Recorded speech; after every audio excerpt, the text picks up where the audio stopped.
So again, I make the point that when Paul uses the term under the Torah, in some instances he's just talking about Jewish status and being Jewish.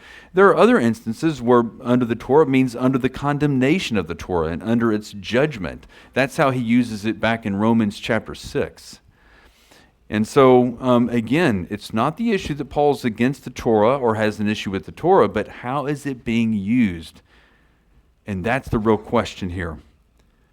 But he gives this interesting midrash. For it is written that Abraham had two sons, one by the bondwoman and one by the free woman. But the son by the bondwoman was born according to the flesh. Now, who is that? That's Ishmael. And the son by the free woman was born through the promise. That was Sarah, right? This is allegorically speaking. This is one of the only times where I think, and by the way, it's Genesis, the account here is its own narrative. It's its own story. It's not an allegory, but Paul's using it allegorically here to make a point.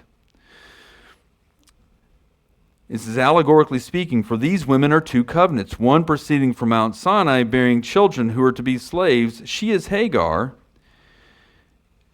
Now this Hagar is Mount Sinai in Arabia, and it corresponds to the present Jerusalem. For she is in slavery with her children. Now, if you remember the narrative of Hagar, what happens there? Sarah's barren, right? And Abraham doesn't know what to do because God's given a promise and it's got to come about somehow. He's got to take some kind of step because Sarah gets mad with him, right? And what does he do? He gives her, she says, hey, why don't you take Hagar? What is Ishmael a result of? Human effort. Ishmael was a result of human works. Ishmael was a result of when man gets in God's way and tries to procure something of God's promise on his own efforts. Right? In verse 26, but the Jerusalem above is free. She is our mother. And of course, this is a reference to Isaac. And what is Isaac a result of? Isaac is a result of the promise, and it comes in God's timing. And it has nothing to do with what Abraham did or with what Sarah did. It was something that God did. And this is Paul's point.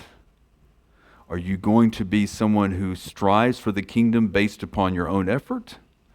Or are you going to be one who strives for the kingdom based upon God's promise?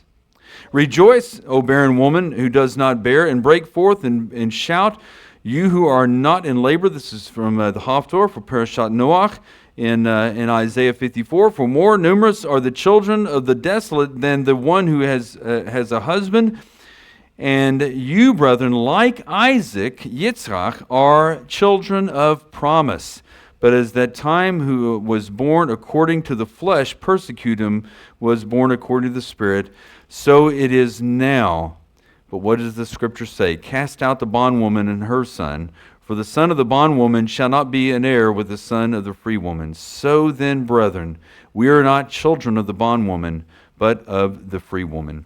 There's an interesting midrash that is quoted here that I think Paul is possibly alluding to, and they record it in D. Thomas's book on Galatians, and I just thought I'd pull it out, and it's and again going back to this issue of status and who we are in Messiah Yeshua, and understanding our identity in him is so important.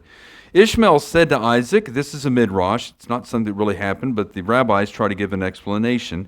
Ishmael said to Isaac, I am more beloved than you because I was circumcised at the age of 13.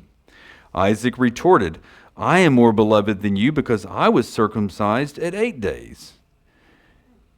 Ishmael touted, that makes me more beloved. At the age of 13, I could have protested the procedure, but I did not.